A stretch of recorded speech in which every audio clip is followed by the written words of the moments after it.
Hello ඔයාලට කොහොමද?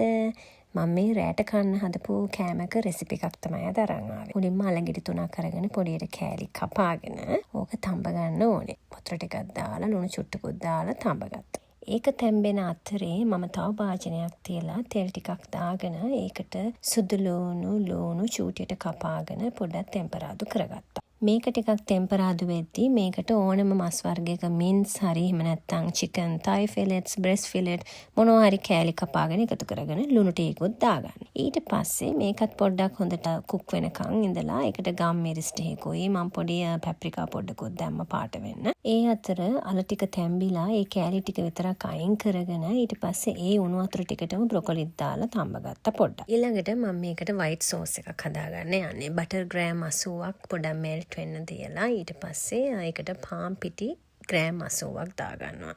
ඒ දෙකම හොඳට මික්ස් වෙනකන් ඉඳලා ඒක පොඩ්ඩක් දුඹුරු පාට වෙනකොට ලිප ඕෆ් කරන්න. මෙතනදී කිරි ලීටරයක් තමයි ගන්නෙ. හැබැයි මුලින්ම කිරි චුට්ටක් දාලා හොඳට මේ ටික කිරිත් එක්ක විස්ක් එකකින් හරි හොඳට මික්ස් කරගන්නවා.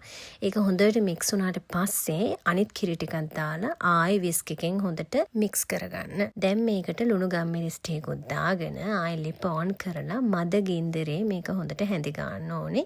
පොඩ්ඩක් සෝස් එක ආයෙ තික් වේගෙන එනකොට ඔයගලන්ට තේරෙනවා. ඒ තික් වෙද්දි ලිප ඕෆ් කරන්නයි තියෙන්නේ. දැන් ඔන්න ඔක්කොම අවශ්‍ය දේවල් ටික ලෑස්ති. දැන් ඔන්න බේක් කරන්න පුළුවන් භාජනයකට මින්ස් භාගයක් විතර දාගෙන ඊට පස්සේ ඒකට තඹගත්තු අල ටික ඔක්කොම දාගන්නවා.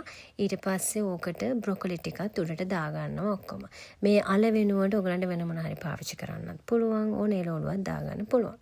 ඊට පස්සේ ආයෙ උඩට අපි ඉතුරු මින්ස් ටිකත් දාගන්නවා. මට මෙතනදී මැදදී අල දැම්මට පස්සේ අර සෝස් එකෙන් ලේ එකක් දාගන්න අමතක වුණා. ඔයගොල්ලන් කැමති නම් එම් මැදටත් දාගන්න. ඒක වඩා හොඳයි මං හිතන්නේ. ඊට පස්සේ මම උඩට විතරයි දැම්මේ. දාලා පොඩ්ඩක් තැනින් තැන හිල් ටිකක් හදලා ඇතුළටත් සෝස් ටිකක් පොඩ්ඩක් දැම්මා. ඊට පස්සේ මේක දැන් අපිට උඩට චීස් උත් දාගෙන බේක් කරගන්න තමයි තියෙන්නේ. අපි ඕකට මොසරෙල්ලා චීස් ටිකක් උඩට හොඳට දාලා මේක දානවා oven එකට. මම මේක oven දාද්දි ෆොයිල් එකකින් වහලා දැම්මා. හැබැයි මට පොඩ්ඩක් වැඩේ වැරදුනා. ඒ හින්දා ඔයගොල්ලෝ වහන්න එපා.